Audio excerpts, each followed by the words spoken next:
Welcome to Exploring the Mystical Side of Life with your host, Linda Lang. Hi, this is Linda Lang from ThoughtChange.com. Everybody these days wants to bring more prosperity, more ease, more love into their life. And today I'm talking with RTT and Intuitive Mindset mentor, Glynis Trinder. Welcome, Glynis. Thank you so much, Linda. I'm just so excited to be here. It's been a while now since The Secret has been out in mainstream. It opened a lot of people's minds to the idea that they are not powerless in their ability to create and how much power their thoughts and emotions have. And yet, there's so many people that haven't really created what they wanted to create in life. What's missing? What's missing? The thing that I find most is that what people want and what they feel they're allowed to have don't match up. And the difference is what they feel in their own minds or in their own bodies, how much they are capable. So basically limiting beliefs. It's the beliefs that we have about how worthy, how enough, whether we can do this or, whether this actually works at all. It's the beliefs that stop us, because really the only thing between where we are and where we want to be is how we feel about it, because emotions are the attracting factor. So in fact, a lot of people want something light, they want something different, but they feel heavy and negative towards it. So they're keeping it away from them by what they're feeling in their own minds. And if you have an attachment to what you're trying to manifest, that holds another energy that goes into that whole ball of wax as well. That's it. I have this 5-step formula. That's the final step, is actually letting go and not looking every day for where it is, not expecting it to arrive now or in a certain way. And, by looking out and wondering where it is or noticing the lack of it, you're actually then vibrating with the lack of it. So you're not going to get it. So in fact, actually the letting go part, which is the last and final step, and it seems easy, isn't always so. And we need, in order to get to that final step, we need to go through all of the others in order to really get in alignment with it and to feel light and easy and carefree about it. And what do you think about affirmations? I do like affirmations. I find affirmations are brilliant, and you need to stay consistent with it.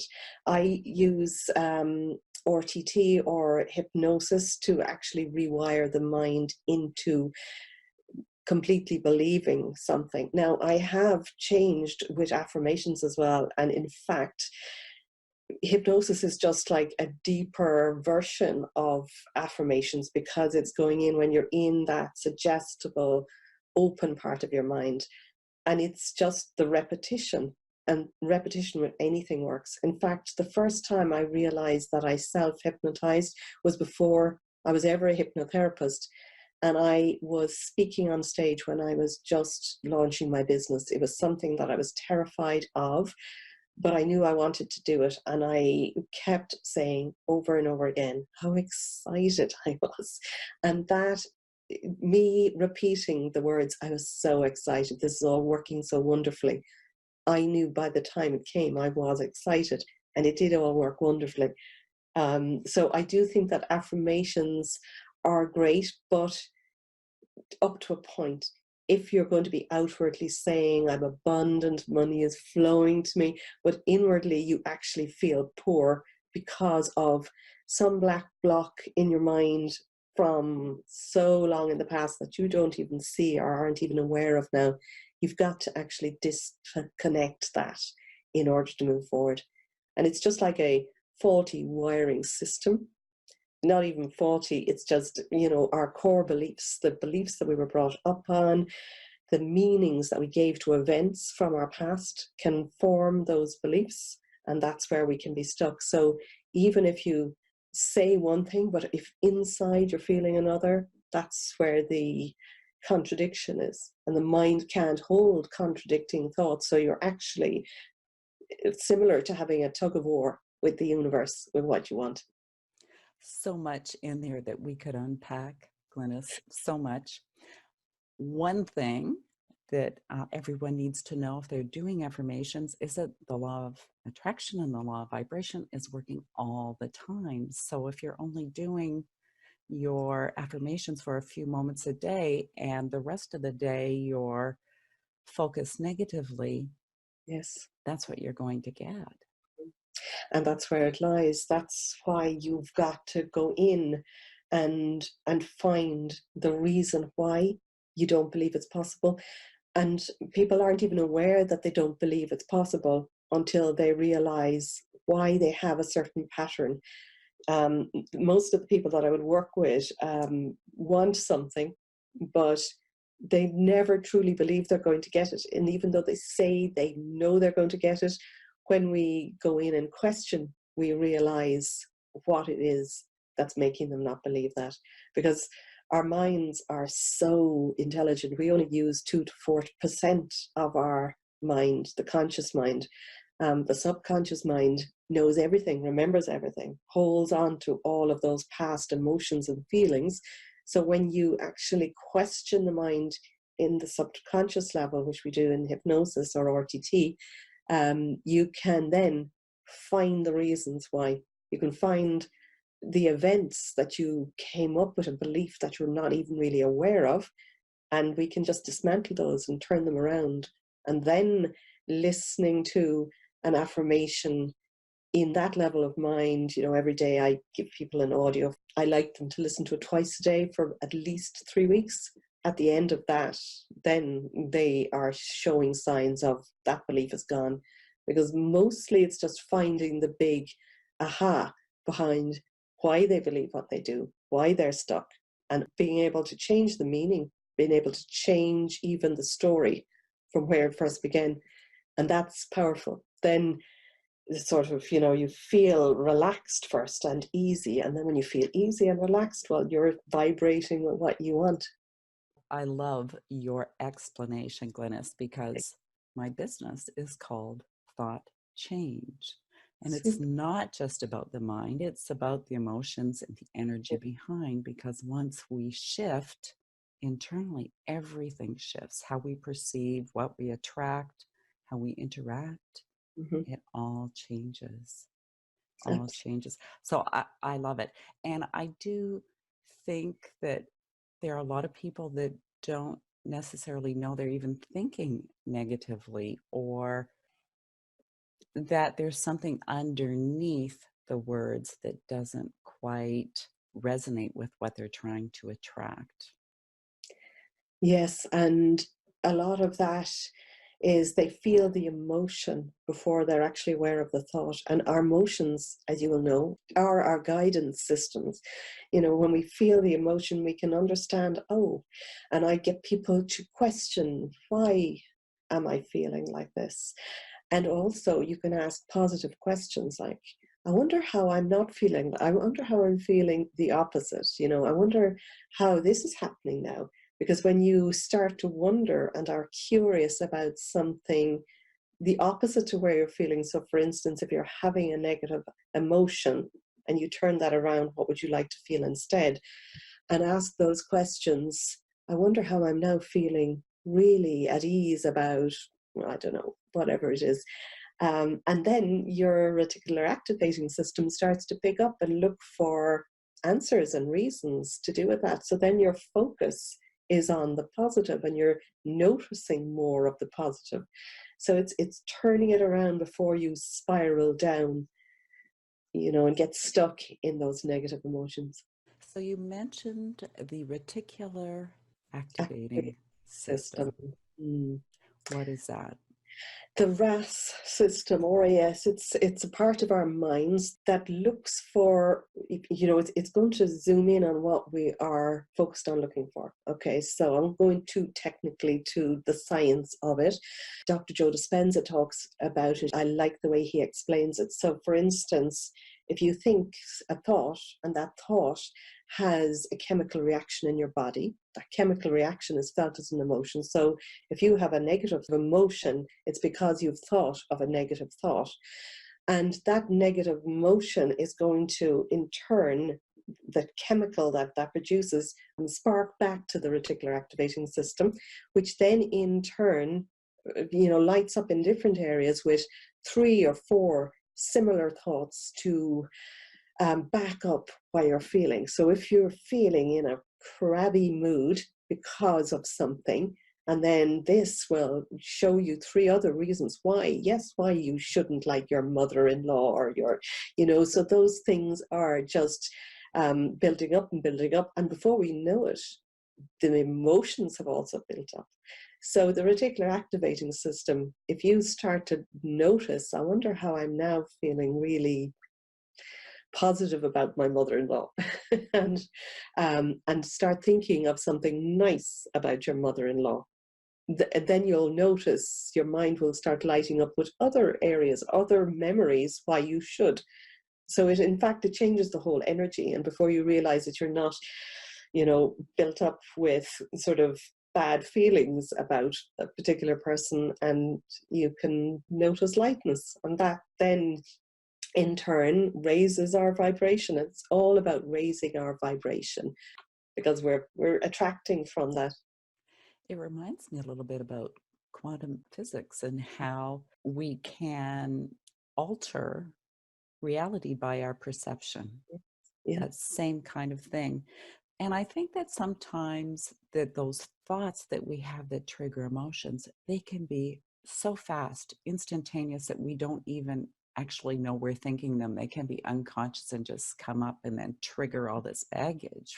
Yes, and that's because we think about 60,000 thoughts every day, and they're mostly thoughts that are on repeat from the day before and the day before. So we are unconsciously thinking, but it's only when you stop and question a thought and realize that you can change a thought and be curious about a different thought that you can move it. But I love that. I just adore quantum physics. And I'm not scientific and never was, but I find this whole system just so amazing. And that, for instance, where you put your energy, where you put your attention, you put your energy. And if you bring a positive emotion into one cell in your body, it imprints immediately, because that has an effect of lifting your emotions, which in turn lifts your physical well-being. I had I met with a client very recently, and I realized just what a negative space she was in, and her health, her skin, everything was breaking down purely because she was stuck in such a negative emotion. And it just took a small little tweaking before everything just, you could feel, that sort of, which, exhalation of ease. And when you're feeling ease, that's when you start noticing the positive things, and obviously then you're manifesting from that. How it seems for me when I work with people is it feels like their system has more space so that something else can come in. They don't have this tight grip on some rigid reality that's very negative. I think we really do live in a land that holds a potential of magic and miracles, really.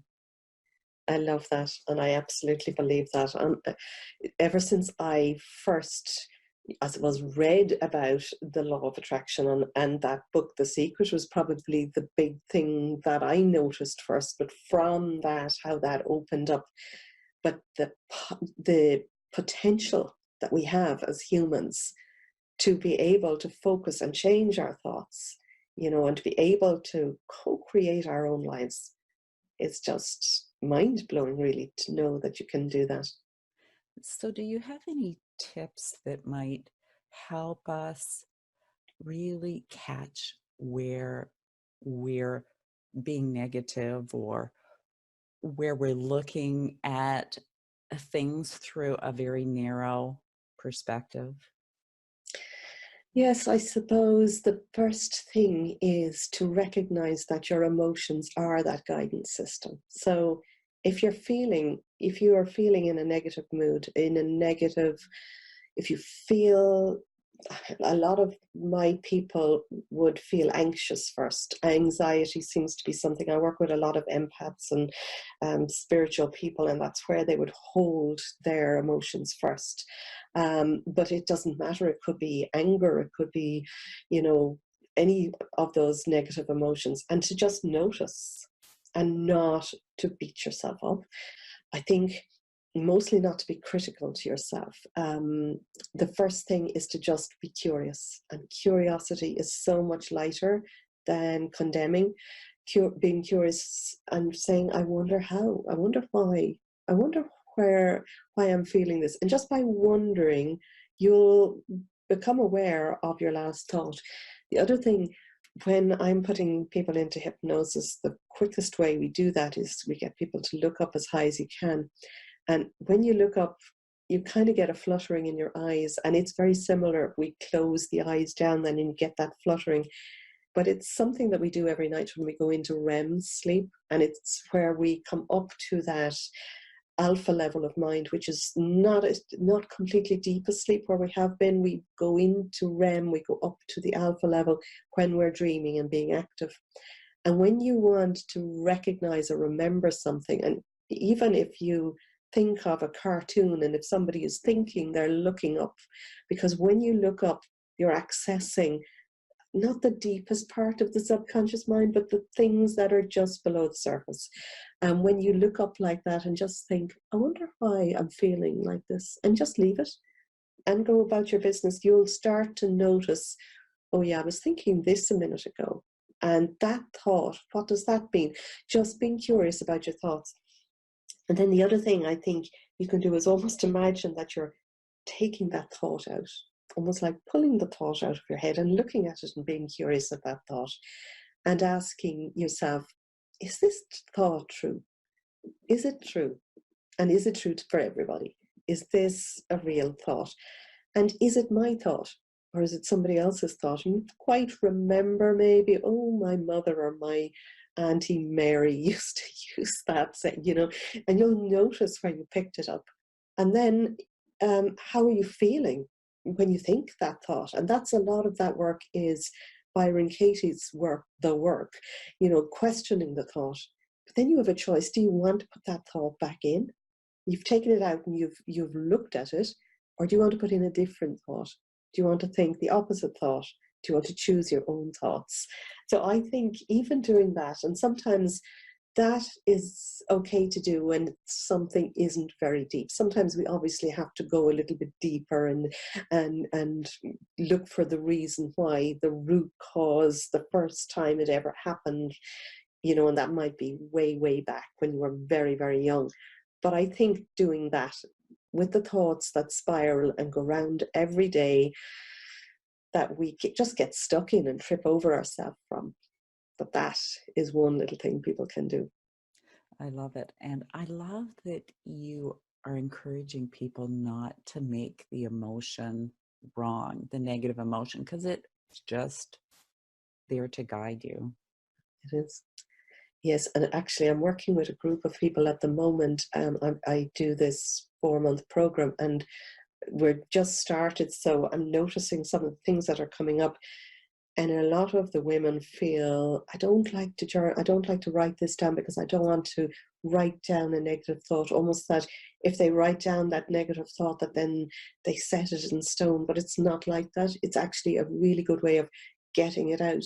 In fact, you first of all have to acknowledge that it's there, and are so loving with yourself and non-judgmental to yourself or anybody, and it's easier to be non-judgmental to other people than it is to ourselves. So just recognizing, oh, I have that thought in me, I have that belief in me, and being gentle about that, And then when you write that thought down, in fact, what you can then do is write the opposite. If you want to journal a lot of negative thoughts, then journal from the opposite. If you didn't feel like that, how would you feel? And then I get people to tear that page up, get rid of what they've brought out, burn it, do something like a little ritual, release it, because you don't have to keep believing it. That's a good way actually to do affirmations, is to then, turn them into an affirmation and write that out every day, or speak that every day. Have that, I don't know, written on your filing cabinet or your... I do think when you write, it Mm, gets in a little bit deeper than yes. just speaking. Absolutely. Yeah. It's been fantastic having you here, Glynis. Thank you. Now, you have an audio that you'd like to share with the listeners. I have an audio called Reclaim Your Power, because I believe we are all we have a natural power. We have a God-given or a universal given right to a power. And it's not our ego power. It's not an ego power. It's our highest power. And quite often when we get stuck in a spiral thought that's going down and going down, we get into our ego or our small ego. But this audio is about just finding that, and there's a bit of energy work around it as well. It is a hypnosis audio where you are noticing the thoughts and then turning them around and feeling how good it would feel if you were the opposite. I think it's about 15 minutes long. It's not a very long audio, called Reclaim Your Power. And it's probably one of my favorite ones when I meet people first, that I know I can just try this. And it's a really good way of knowing actually you can change a thought, actually you can spiral up and instead of down. So yeah. Wonderful. And would you like to share your website or your contact information? My website is just glynistrinder.com, GLYNISS, which is, I changed my spelling. That's another story for another day of woo. Trinder, TRINDER.com. And I suppose the best place to find me at the moment is I have a free group, The Heart of Manifesting. So I have a page, The Art of Manifesting, but this is a free, safe space, The Heart of Manifesting. And it's really for heart-centered women who want to explore without judgment, all about the law of attraction and how to manifest. And that's on Facebook.